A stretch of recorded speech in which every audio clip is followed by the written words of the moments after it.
Hermanos, Dios los bendiga a todos en el nombre del Señor Jesucristo. Amén. Estamos cerrando la serie Mayordomía Económica y en estas reflexiones finales nos vamos a salir un poco de hablar estrictamente de mayordomía económica, a mérito de que desarrollaremos un poquito más el tema de la confianza que debe tener un mayordomo, y ojo, todo nacido de Dios es un mayordomo del Señor, y los agentes humanos que sirven de ejemplo y de hecho son parte del engranaje educativo en las congregaciones de Cristo para que todo el pueblo de Dios crezca a la plenitud de Él.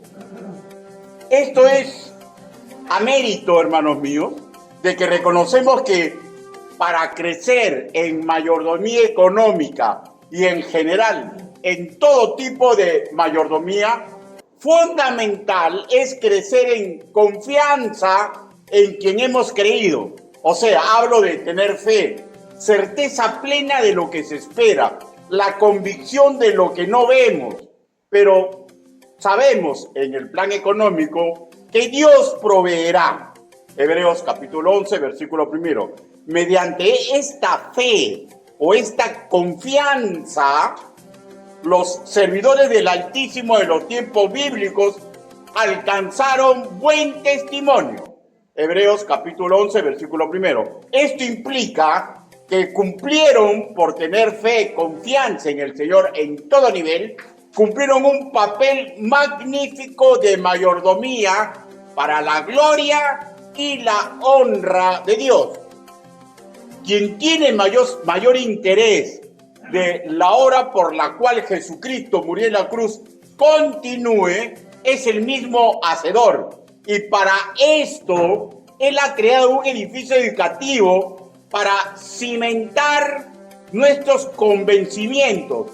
El más importante es este, que Él está y estará siempre con nosotros, por nosotros y para defendernos a nosotros. ¿Cómo?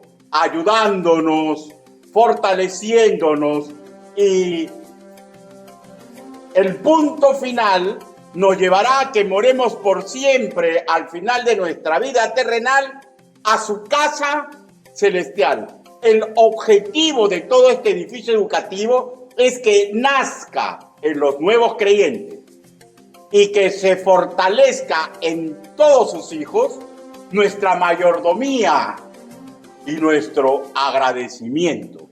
Mediante los versículos que tuvimos de lectura bíblica, permítame realizar unas cortas reflexiones sobre lo que usted acaba de escuchar, del desarrollo educativo y práctico que se desea lograr en toda la grey, convencida del papel del buen pastor. Para una mejor asimilación, he dividido esta entrega en 3 puntos. El nombre de esta exposición de cierre es Reflexiones Finales. Reflexiones Finales. Punto número 1, el convencimiento fundamental. El convencimiento fundamental. Salmos, capítulo 23, versículo 1. Por favor, puestos de pie.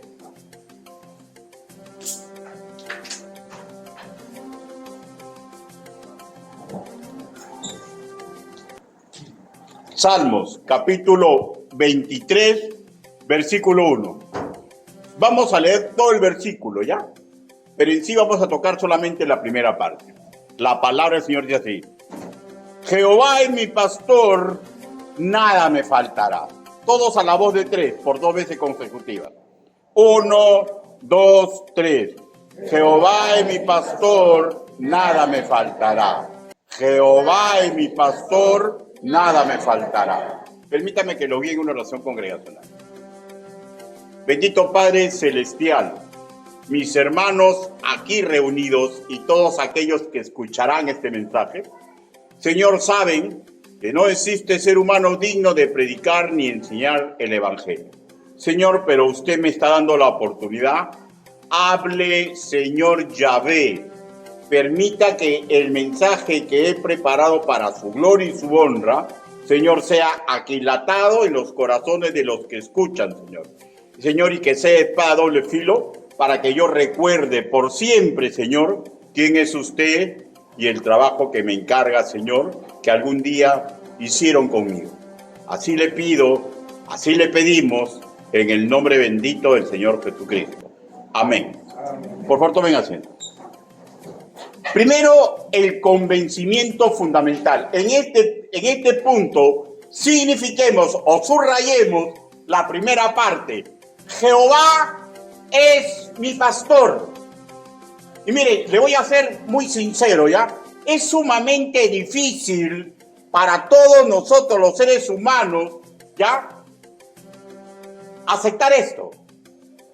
A todos nosotros, particularmente los nacidos de nuevo, que sabemos a ciencia cierta que tenemos el privilegio de ser estirpe de Dios, nos es sumamente difícil, escúcheme, porque es su realidad y la mía, claudicar en la soberanía, en la conducción de nuestra propia vida, ¿ya? Y yo creo que esta lucha se va a dar en nosotros por casi toda nuestra existencia terrenal.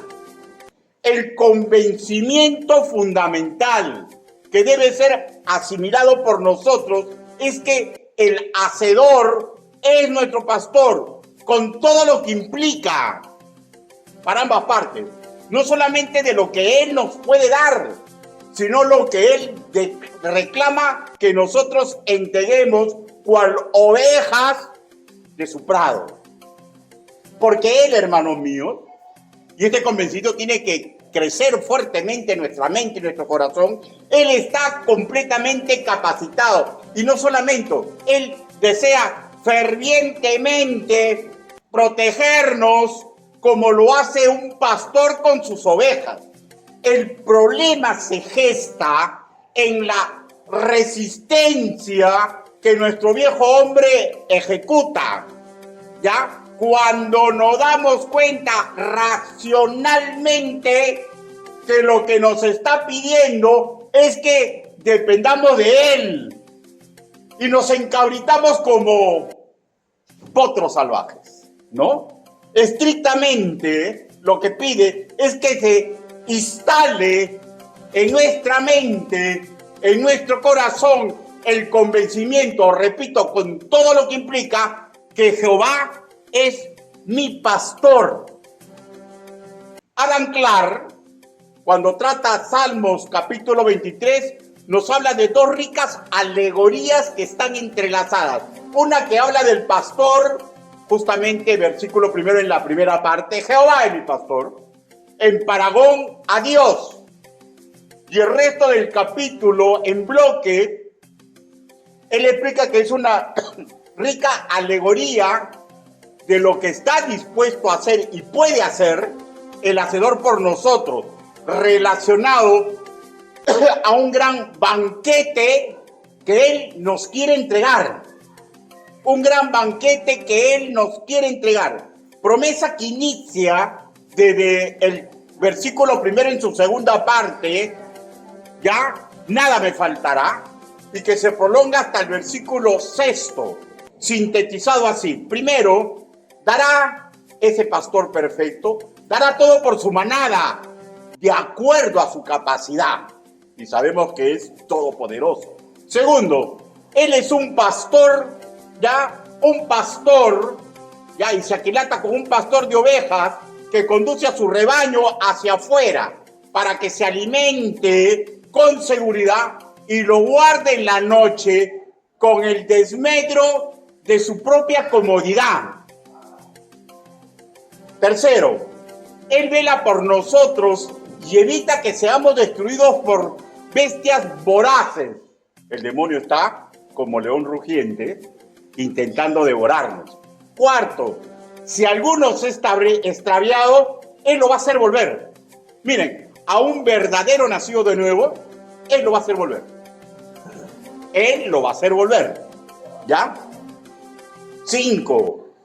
Lo lleva a la sombra en tiempo de calor abrasador y en tiempo de persecución y aflicción les encuentra un asilo.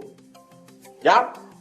Sexto, cuida que no nos falte nada de lo bueno, y esto será por siempre. Fin de su comentario. Y aunque magnífico lo que promete, y que sí está en condiciones de cumplir, repito, nos es sumamente difícil a todos nosotros considerarnos en el nivel de una oveja, pues nuestro ser, repito, se sabe estirpe de Dios y clama libertad e independencia para ir y venir en un valle de lágrimas. Repito, David, inspirado por el Altísimo, nos equipara a todos nosotros, a todo nacido de nuevo y a toda la antigua congregación de Israel, que verdaderamente era Israel, a simples ovejas, él incluido, y nos revela esta realidad espiritual. Vuelvo a repetir, ahora con diferentes palabras, una realidad espiritual que le cuesta a nuestro ego, a nuestro yo, asimilar. Escúcheme y grábelo en su corazón, que nos es imperioso, que nos es imperioso, que nos es imperioso, sumamente necesario, sumamente necesario, sumamente necesario, convencernos de que Jehová es nuestro pastor, con todo lo que implica pérdida de mi libertad. ¿Ya? Usa David su propia experiencia como pastor, lo que él veía, para defender a sus ovejas. Y como pastor, hermanos míos, como pastor, él sabe las limitaciones que todo integrante de un rebaño tiene. Y ahora hagamos la analogía. Las limitaciones que usted y mi persona tenemos, aunque seamos estirpe de Dios. Primero, no hablo de nosotros, pero usted vuele en su analogía, en su paragón, en su comparación, ya, en su similitud. Primero, las ovejas son animales que carecen de sentido de dirección, a diferencia de los perros, los gatos, los caballos.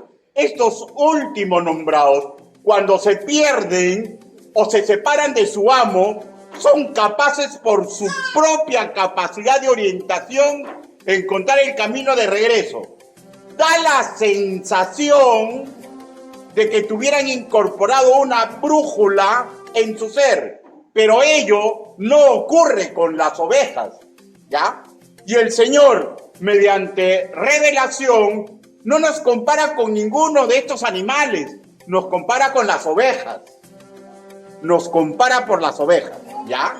O sea, nosotros no podemos encontrar solos el camino al regreso.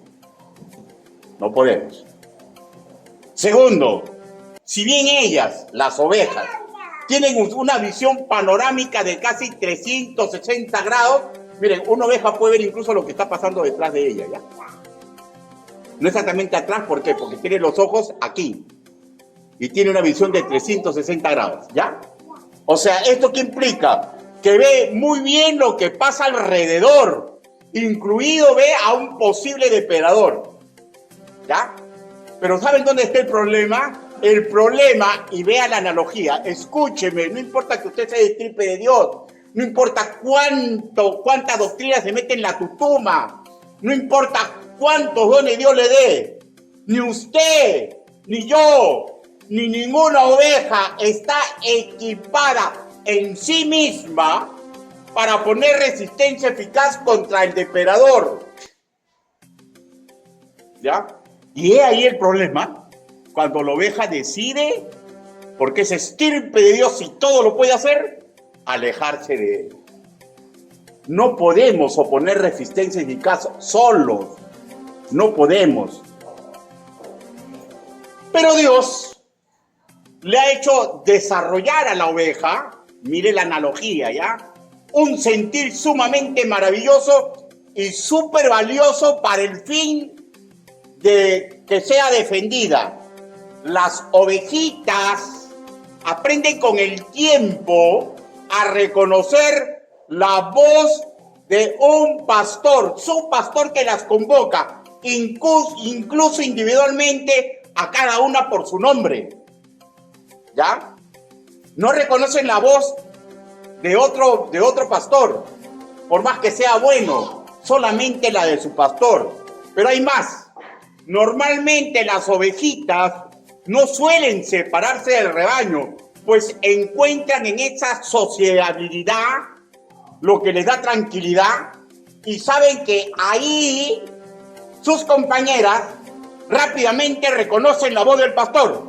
O sea, que si están aletargadas, se dan cuenta por lo que hace todo el grupo que el pastor está invocándola. ¿Ya? Pues repito, ha desarrollado la ovejita el instinto de reconocer las diferentes llamados con que convoca el pastor. ¿Ya?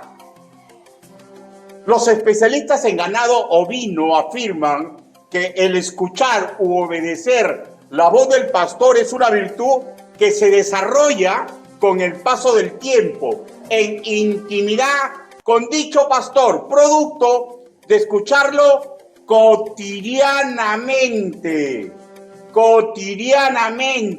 lo que implica, repito, intimidad entre la ovejita, el pastor, por largo tiempo, desde su nacimiento, nacidos de nuevo, hasta una inicial juventud. Si hacemos una comparación en base a lo negativo, digamos que un nacido de nuevo que no tiene intimidad cotidiana con Dios, ya que para porque, bueno, es estirpe de Dios y él o ella se la sabe toda o todo lo puede, ¿ya? Si no tiene intimidad con Dios, si le pesa no solamente en lo personal, sino también comunalmente escuchar la voz del Señor, y como no está comunalmente, no ve cómo reaccionan las demás ovejitas, le pesan los métodos educativos. Ahora estoy hablando de la oveja, será hombre, le pesan los métodos educativos que tiene su iglesia local para que se conecte íntimamente con su Padre Celestial, que promete protegerlo. Se va a encontrar en desventaja en relación a sus iguales.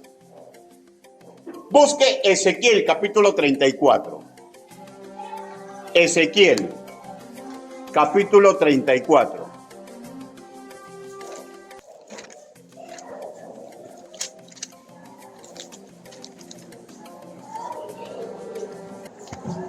Ezequiel capítulo 34, versículo 31.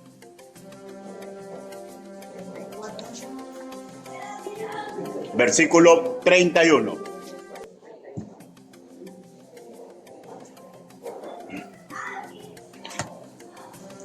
Miren lo que dice el Señor. Ezequiel capítulo 34, versículo 31. Y vosotros, ovejas mías, oveja de mi pasto, hombres sois, y yo vuestro Dios, dice Jehová el Señor. O sea, ya, él mismo le da la figura. Somos sus ovejas, y el pasto, ya, similitud de lo que él provee para que nos alimentemos, para que estemos fuertes, también es de él. No hay alimento, escúcheme por favor, no hay alimento que nos haga fuertes contra el enemigo que nos quiere devorar fuera del alimento que Dios nos da. No hay alimento en la ingeniería, no hay alimento en la sociología, no hay alimento en la psicología, no hay alimento en nada. El alimento básico que Él ha puesto en nuestros seres es el sentido común, la lámpara de Jehová. Pero esa lámpara de Jehová, vemos por toda la humanidad, que es insuficiente, porque termina siendo enredada por el enemigo del mal. Lo único que el enemigo del mal no puede enredar, ¿ya?, es la palabra de Dios. El alimento que Él nos da, el alimento que nos hace fuertes, no está en ningún sitio. solo le pertenece a Dios y no hay otro tipo de alimento intelectual, doctrinal, ideológico que nos pueda hacer fuertes contra ese perverso enemigo depredador que está dispuesto a devorarnos.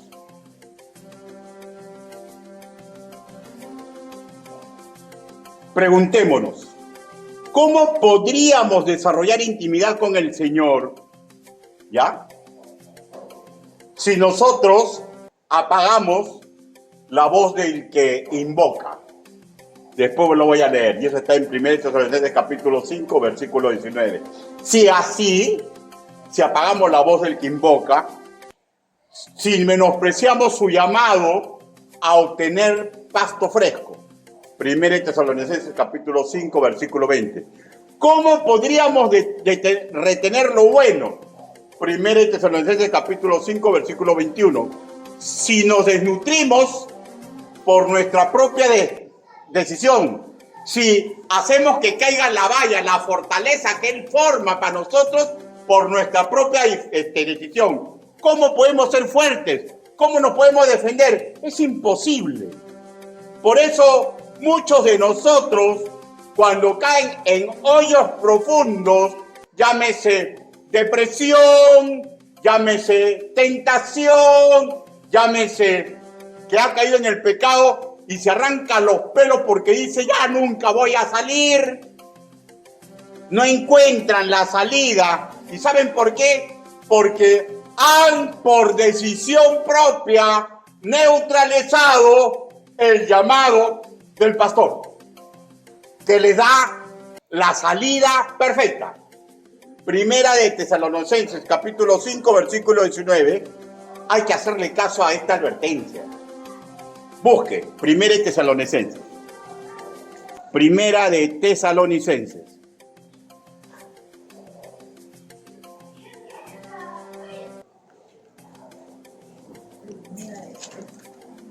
Capítulo 5, versículo 19. Y aquí está la advertencia. Cortito nomás. Dice, no apaguéis al espíritu. No apaguéis al espíritu. Y eso es por decisión propia. Porque le negamos a aceptarlo. Y hay otro verso, ¿no? En Efesios se dice, no contristéis al Espíritu Santo. ¿Y cuándo lo contristamos? Cuando le damos pena. Pues. ¿Y cuándo le damos pena a Dios? Cuando estamos tercos, alejándonos de su alimento, alejándonos de su prado, alejándonos de su casa que ha levantado para que nosotros nos edifiquemos. El convencimiento, hermanos míos, de que Él es el pastor perfecto, no puede fructificar si nos alejamos de su intimidad. Y esto, escúcheme, no es el plan de Dios para nuestra vida. ¿Cómo crecer en mayordomía? ¿Ya? Si hay una relación estrecha entre uno y el otro, si usted no tiene intimidad con Dios, no va a crecer en mayordomía, y mucho menos en mayordomía económica, pues, porque desconfía del buen pastor. Lo que nos lleva al segundo punto. Los perros ovejeros del buen pastor. ¿No? Los perros ovejeros del buen pastor. Primera de Corintios, capítulo 3, versículo 9. Primera de Corintios, capítulo 3, versículo 9.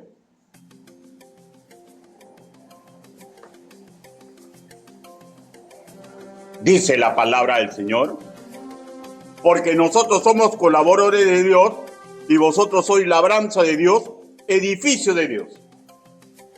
¿Quién está escribiendo? El apóstol Pablo. El apóstol figura que todos tenemos presente. Él se reconoce que solamente es un colaborador. ¿Ya?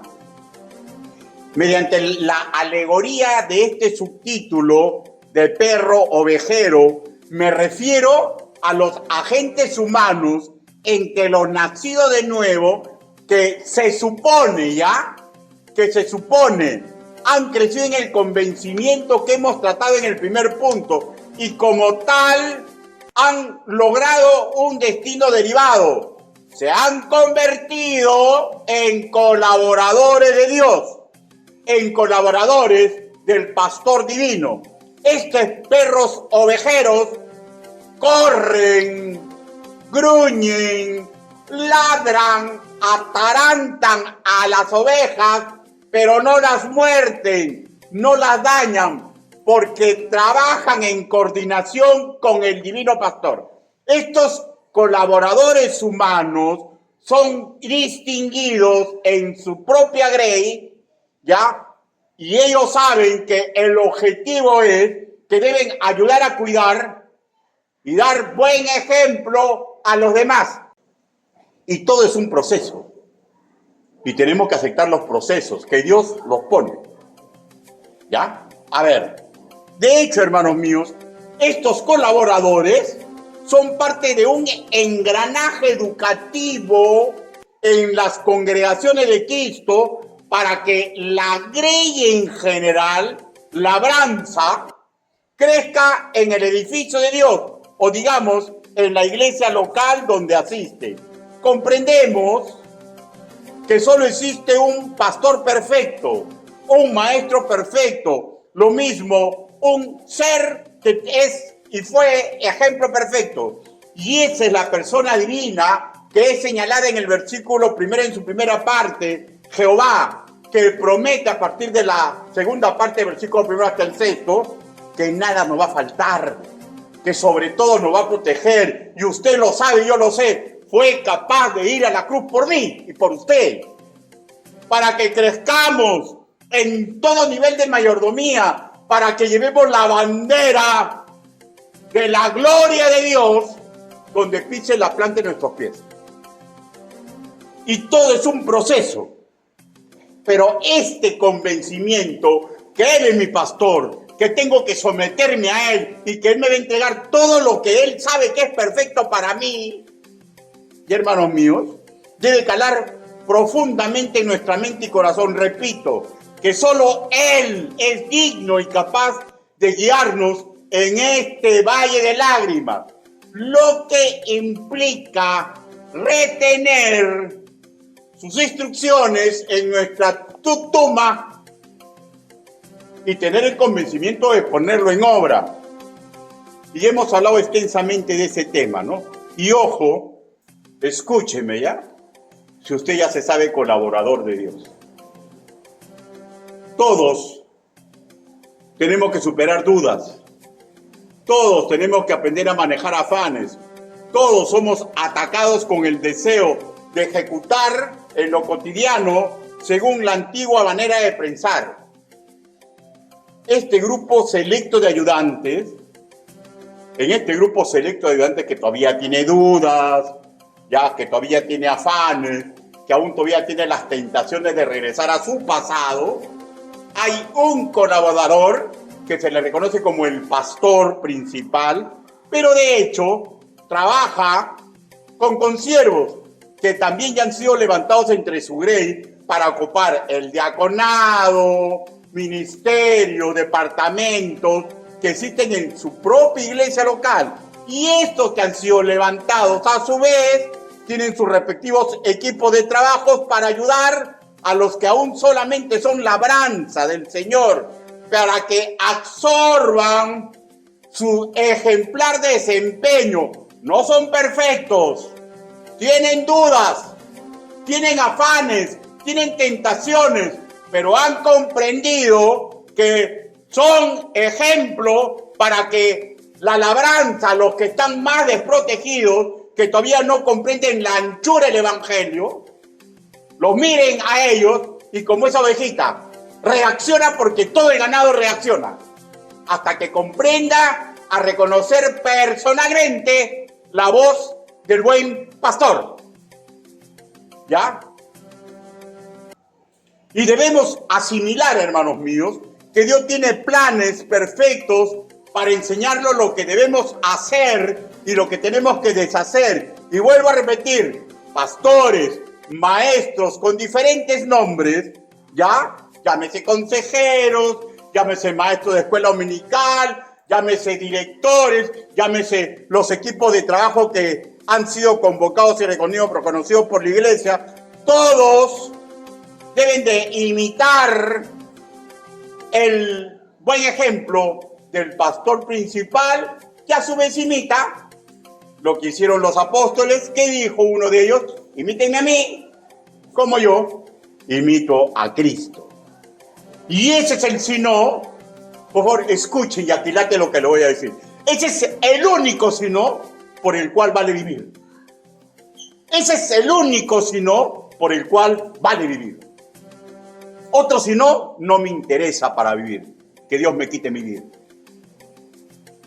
Que Dios me quite mi vida.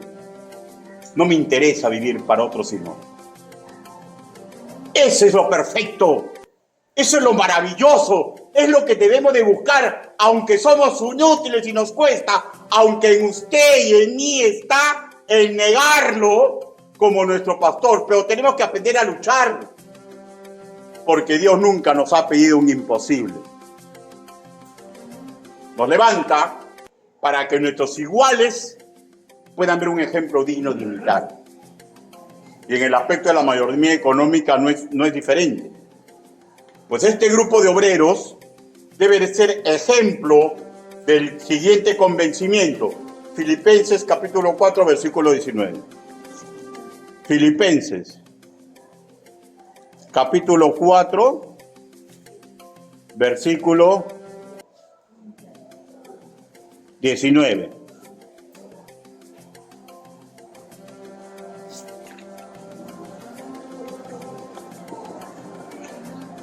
Dice: mi Dios pues suplirá todo lo que falta conforme a sus riquezas en gloria en Cristo Jesús. ¿Ya? Y por tanto, no me amarro a mi bolsa, porque sé lo que me toca dar. No me amarro a mis dones, porque sé lo que tengo que dar, y no me amarro excesivamente a mi tiempo, porque mi tiempo Dios también me lo puede quitar y decirme: necio, no me quiere dar ningún tiempo, ven con tu Señor. No me amarro en nada. Sé lo que tengo que dar y sé lo que tengo que retener. ¿Ya? Pero también debe ser ejemplo de netamente lo que dice Hechos, capítulo 20, versículo 25. Más bienaventurado es que recibir. Volvamos a Salmos y veamos en qué más deberíamos ser ejemplo los colaboradores del Señor que ya han sido distinguidos en sus respectivas congregaciones. Nos situamos en Salmos capítulo 23, versículo 2 y 3. Dice: en lugares de delicados pastos me hará descansar, junto a aguas de reposo me pastoreará, confortará mi alma, me guiará por senda de justicia por amor a su nombre. Y podríamos, hermano mío, leer hasta el versículo 6, porque todos estos convencimientos que llegan deben ser visibles en los colaboradores de Dios. Deben ser visibles en los colaboradores de Dios. Y si bien es cierto, hermano mío, podemos ver y decir con certeza que en estos versos también podemos ser una promesa escatológica para el final de los tiempos, porque en perfección vamos a estar protegidos en la gloria de Dios, también hay una aplicación para nuestro hoy. ¿Por qué lo digo? Porque cuando estemos en su gloria, no va a haber valle de sombra de muerte, verso 4, ni va a haber angustiadores, verso 5, que desean ponernos soga alrededor de nuestro cuello. Por tanto, esta promesa aplica al hoy. Esta promesa en perfección escatológico, cuando estemos con Él, pero aplica en el hoy. Tenemos que convencernos, y es indispensable para que los que son labranza vean a este grupo de colaboradores que ya están convencidos, para que puedan reaccionar si esta labranza aún no tienen el hábito de escuchar la voz del buen pastor y que nos llama por su nombre, pero que al estar con el grupo, como son grupales, reaccionar porque reacciona la congregación. De ahí que muchos hermanos no leen mucho su Biblia, no oran mucho, pero cuando la iglesia convoca una actividad, se apuntan para servir, porque todavía no escuchan la voz del buen pastor, pero reaccionan porque las ovejas que sí tienen buena relación, reaccionan. Ejemplo de vida. Ejemplo de vida. Hace poco la intendente, ¿no?, ha convocado a la iglesia. ¿Quiénes pueden colaborar en la escuela bíblica de vacaciones? Veremos, pues, ¿no? ¿Quiénes son los que escuchan la voz del buen pastor? ¿Ya? ¿Y quiénes los que ven el ejemplo de los otros y también se suman? ¿No es cierto? Y también es cierto, hermanos míos, que todos los mayordomos de Dios, sin excepción, nos acercamos a nuestro Padre y Proveedor con cargas y dilemas por resolver. Y Él provee sosiego, paz, también bendiciones materiales. Y así gozamos. Escúcheme, por favor, escúcheme lo que le voy a decir, ¿eh? Y así gozamos de un Edén en esta vida, en medio de circunstanciales tormentas de vida que siempre nos golpean. Repito, un colaborador de Dios no escapa a este sino, y tampoco debe escapar a su propia responsabilidad. Proveer ejemplo y cuando le toque enseñanza idónea. Visto de este modo, hermanos míos, el enseñar, el predicar, el aconsejar es un trabajo de equipo. El ayudar con agua y pasto fresco, simbolismo de la educación que el Señor nos da, ¿ya? Es un trabajo de equipo para una grey cansada y agitada que cuidamos. Trabajo conjunto para que la grey crezca idóneamente. Pastor, qué bonita idea tiene usted. No es mi idea, hermano mío. Es lo que Dios quiere. ¿Ah, sí? Sí, pues. ¿Y cómo usted sabe que Dios quiere? Porque así es su palabra. Busque Efesios capítulo 4. Él levanta colaboradores para que toda la grey crezca. Efesios capítulo 4.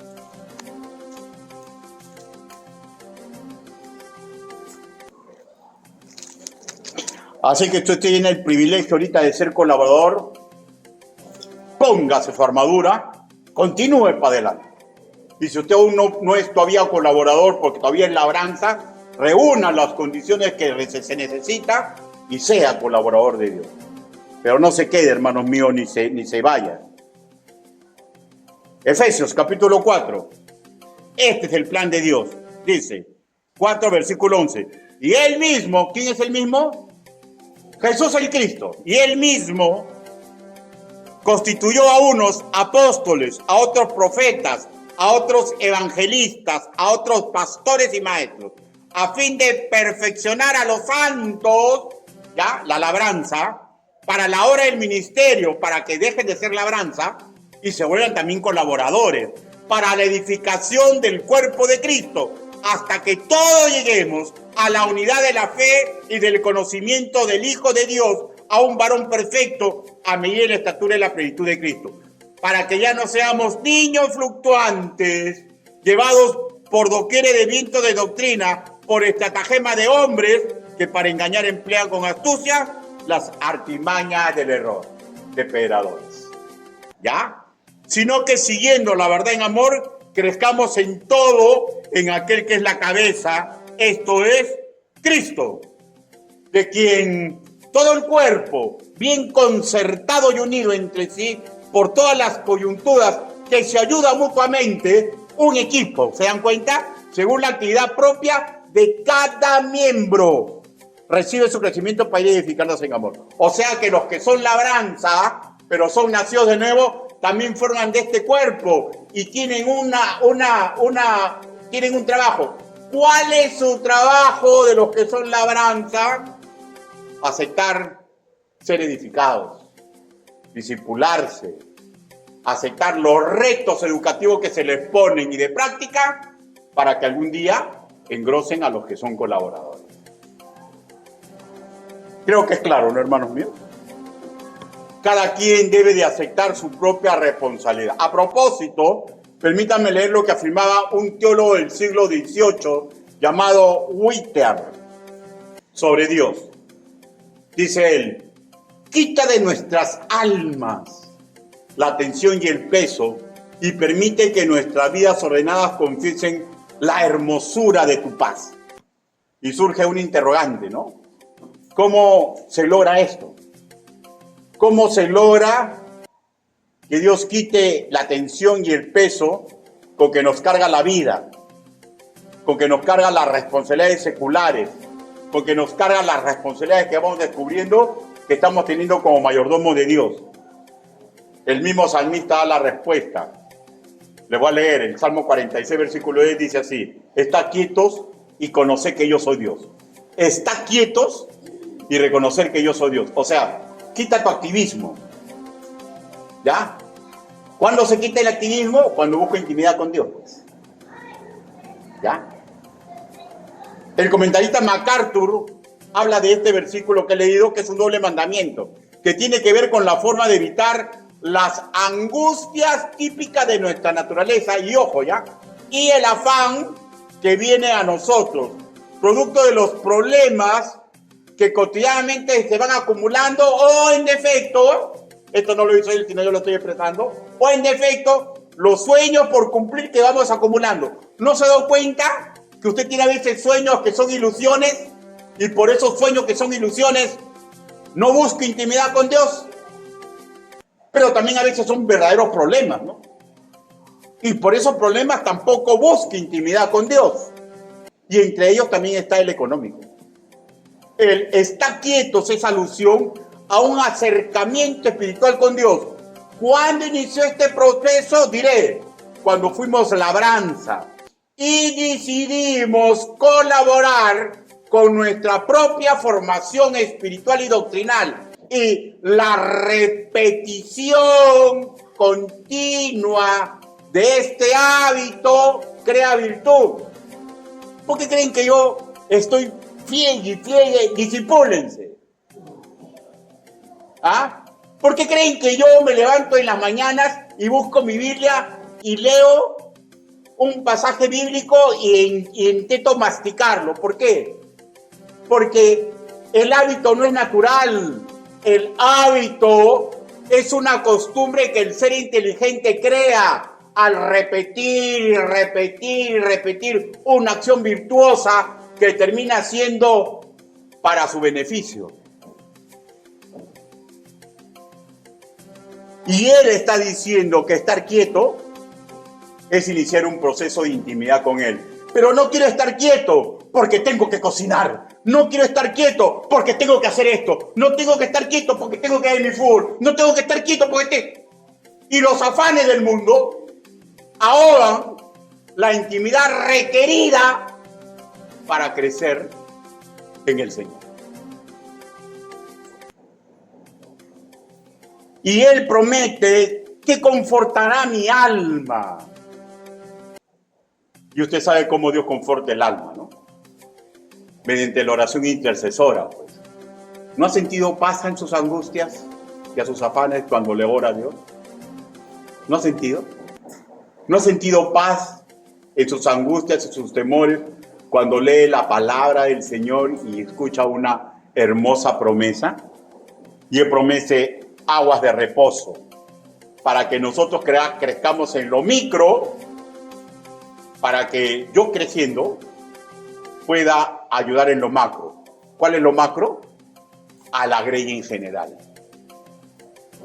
Enseñar a la grey en general a que ame en doctrina y en práctica no solo es trabajo de un solo hombre, el pastor, sino que todos aquellos que han decidido acompañarlo como grupo selecto de colaboradores de Dios. Y si usted todavía es labranza nomás, preocúpese para que sea colaborador. Acá hay varios colaboradores, ¿no? Y se supone que están convencidos que Jehová es su pastor. Tercero, la última reflexión. Ahora sí voy a entrar sobre el tema económico. Y permítame una reflexión final, porque ya le dije, ¿no? no se va a poder llegar a una mayordomía económico cuando el creyente todavía no confía en Jehová, todavía no lo considera su pastor y todavía no se reta para recorrer el camino que Dios quiere que recorra. Permítame una reflexión final sobre un tema sumamente controversial que tiene que ver ahora con los colaboradores, ¿ya? Que se preocupan, hermanos míos. Escuchen. Cualquier colaborador que está a la cabeza de una operación eclesial no debería crear afán por el tema de dónde van a venir los medios económicos para lograr la meta y objetivo que he propuesto, ¿ya? Eso no debe ser el afán, hermanos míos. Sí, preocupación sana, pero no afán. Sino que debemos tener una preocupación sana de lo siguiente: de no traicionar los lineamientos que el príncipe de pastores ha colocado mediante la bendita palabra de Dios. Hermanos, a mí lo que me preocupa es cimentarme en la sana doctrina. A mí lo que me preocupa es hacer intentando imitar a Cristo. Y nunca me he preocupado, ¿ya?, de cómo vamos a hacer para tener televisores, para tener esto, para pintar, para hacer. Nunca me ha preocupado eso. ¿Saben por qué? Porque Jehová es mi pastor, ¿ya? Y Él va a poner lo que Él quiere que tengamos. Un creyente no debe preocuparse en pensar ser millonario. Si Dios decide que va a ser millonario, va a ser millonario, ¿ya? Un creyente puede tener la peor enfermedad del mundo y no debe estar preocupándose, mañana me muero, porque no vamos a morir tú y yo el momento que Dios decida cortar el hilo en nuestra vida. Tenemos que simple y llanamente amar su palabra, su lineamiento y correr en este mundo para su gloria y su honra.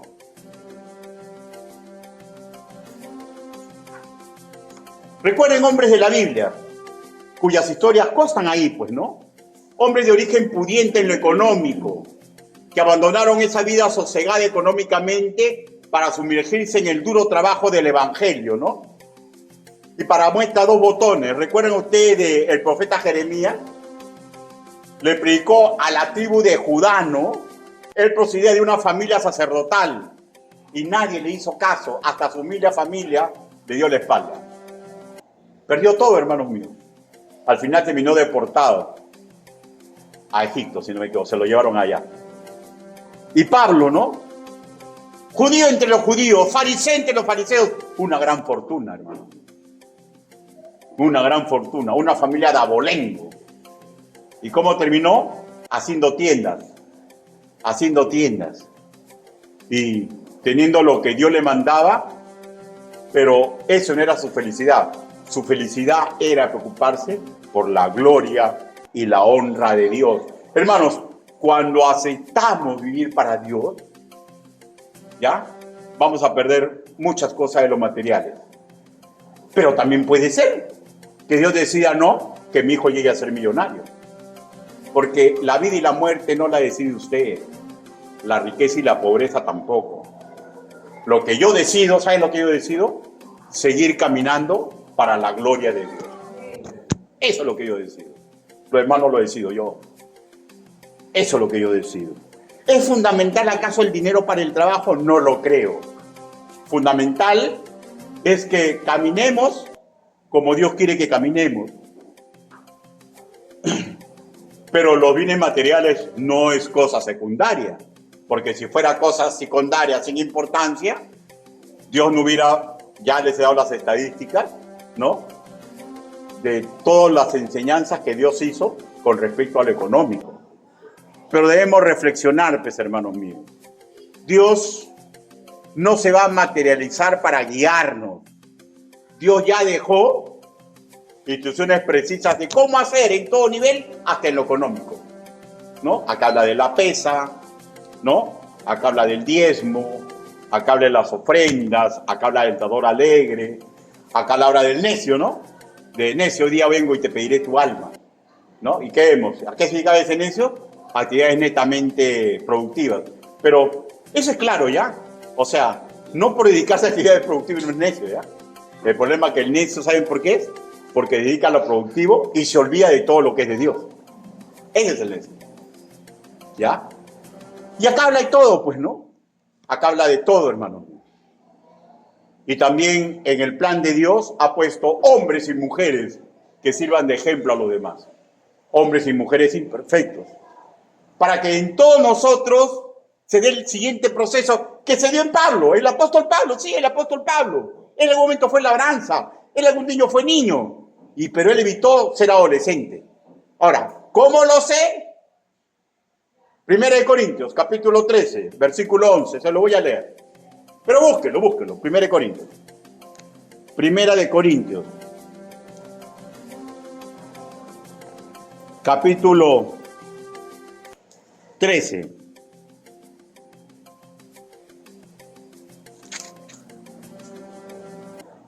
Versículo 11. Mira el proceso que se dio en Pablo, ¿ya? Y si se dio en Pablo, quiere decir que se den todos nosotros, hermanos. Mire lo que él dijo. Cuando yo era niño, hablaba como niño, pensaba como niño, juzgaba como niño. Mas cuando ya fui hombre, dejé lo que era de niño. ¿En qué proceso está usted? ¿En qué parte del proceso? Cada uno lo sabe, ¿no? Simplemente, hermanos míos, si usted ya es colaborador de Dios, tenemos que tener fe y esperanza. Que nuestro ejemplo y nuestra enseñanza forme para bien a la congregación, para que comprendan a cabalidad que más bienaventurado es dar que recibir. Para que comprendan a cabalidad que Dios es dueño de todo. Y para que comprendan a cabalidad que Dios nos dé el privilegio de colaborar como mayordomo suyo. Por la obra por la cual Jesús el Cristo murió en la cruz. Inclinen su rostro, vamos a orar.